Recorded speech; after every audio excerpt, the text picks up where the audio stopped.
আজকের মতো আমার পার্টনার হলো সুকৃতি। আমাদের পাশের সিটেই বসেছে পিহু আর বৌদিগণ। কিছুটা যেতে না যেতেই আবার সবাই মিলে বসে পড়েছি আইসক্রিম খেতে। আমার এই বৌদিদের ফটো তোলা আর শেষ হয় না। চলো তোমাদের সাথে আমাদের কনেজাতি টিমের মেম্বারদের আলাপ করিয়ে দিই। প্রথমেই ছিল আমার 3 ভাইপো, এরপর আমার জেঠিমা, আর এই যে আমার বড় দিদি, এরপর আমার দাদা বৌদি, এই যে সব বসে বসে আইসক্রিম খাচ্ছে। ইনি আমার কাকিমা আর এক বুনু, আর এই যে আমার সুইট একটা বৌদি। তার পিছনেই আমাদের সৈরানী, আর এই যে আমার একমাত্র কাকু আর কাকিমা।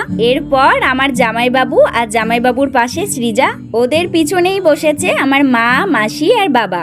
এরপর এই যে আমার এক দিদি মানে জেঠুর মেয়ে আর আমার বোনজি, এই যে আমার বাবা। এনারা আমার দিদি, জামাইবাবু, এরপর সুদীপ্তদা, বৌদি আর আমাদের মিঠি রানী। মিঠি বেবি তো এখন ফোন দেখতে বিজি, তবে এই যে হাই করেছে তোমাদের সবাইকে। এনার সাথে আর কি আলাপ করাবো। আর এই যে আমার দুটো